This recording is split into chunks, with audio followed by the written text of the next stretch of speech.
Hello, welcome to Silent Command Stream. This is video number 1 in leadership series number 1. And the goal of this leadership series is designed to give you the basic tools and basic knowledge of what a leader looks like and what a leader does. And kind of how you can assess your leadership skills and what you can work on and what you can grow in. And I'll just sort of preface the series by saying that leadership is something that can be learned and improved upon, but I cannot teach you to be a leader. I can give you skills that you can apply, and I can give you skills that you can reference at times, but I can't say, okay, this is how Emily needs to be a leader, or this is how Joseph needs to be a leader. That's up to you. And I'm here to give you the skills that you can engrave your name onto and apply in specific situations, and that can hopefully give you some ways to shape the way that you think about leadership so that when you're in a situation, you can apply them, and when it's crunch time, you can make the right decision. So in this video, we're going to focus on what a leader actually is. And this is something that it may take you a while, and it sounds like a simple question, but it may take you a while to really get a clear picture of, and that's okay. To me, this is to Samuel, a leader is someone that serves people, that makes the right choice at all times, no matter what the impact is on the leader, and someone that is always engaged in what's going on. So serves people, makes the right choice, and is engaged in what's going on. If you do those three things, I think you're a leader. Let's talk about thing number 1. Serving people. What does serving people look like? It's easy to think serving people is something that you can only do by carrying their books to their next class for them, or giving them some valve oil, or stuff like that. That's kind of cliche serving speak.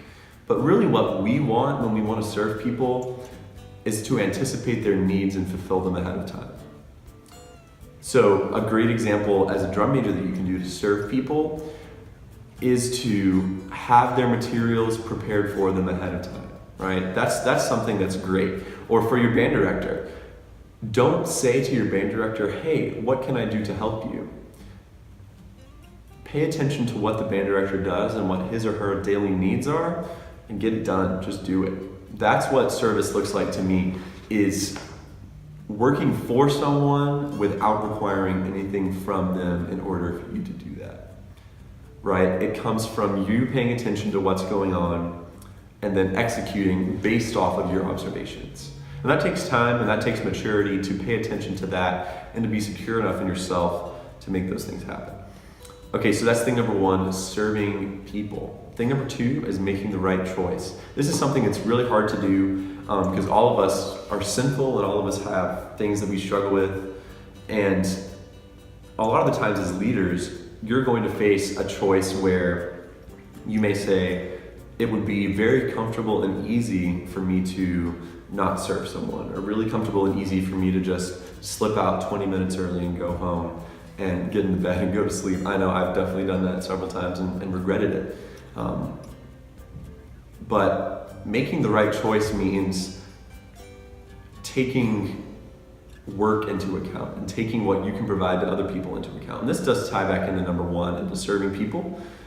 You have to make the choice to serve people, and you have to make the choice to sacrifice your personal time, sacrifice your social time, sacrifice your free time in order to benefit the group and in order to set yourself up to serve those people.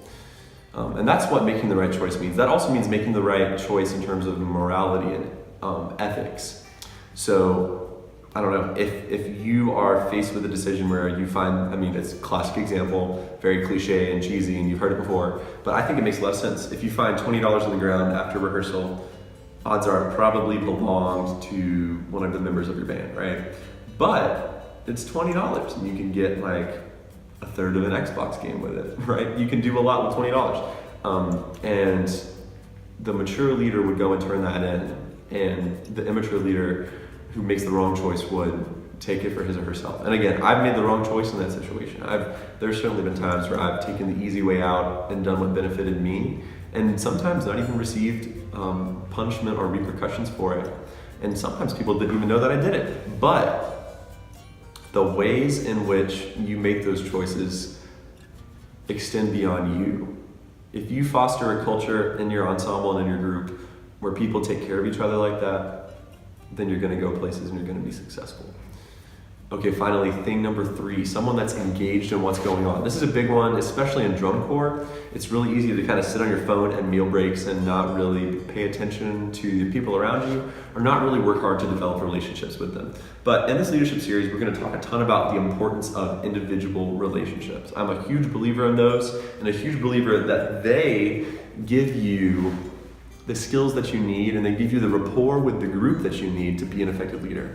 So being engaged means knowing people in your band, learn their names, learn their ages, learn their interests. You should be able to have a fundamental interest and knowledge of every person in your ensemble. That's not too much to ask. You should know their name, you should know what they're interested in, and you should know a little bit about them so that when the time comes to go and speak to them, or even more when you need something from them, they know that you care enough about them to want to do it for you and to want to do it with you because they care about you.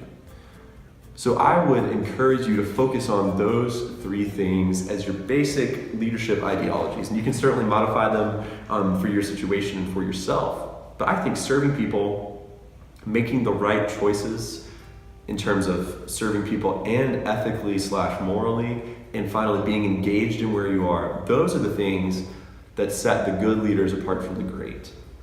If you can execute those things, and it's going to be an uphill battle, it's going to be difficult, and you're going to be tempted to make the wrong choice, and you probably will, and that's okay. That's a good learning experience. But you as a leader can be most effective if you execute those 3 things.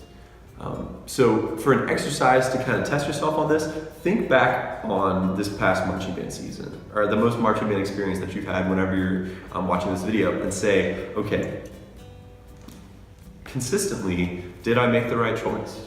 Consistently, did I serve people? Did I do it for them, or was I doing it for myself? And thirdly, how engaged was I with the people around me in the situation that I was in? Was I focused during rehearsal, or was I kind of looking off into the distance and not really thinking about what was going on?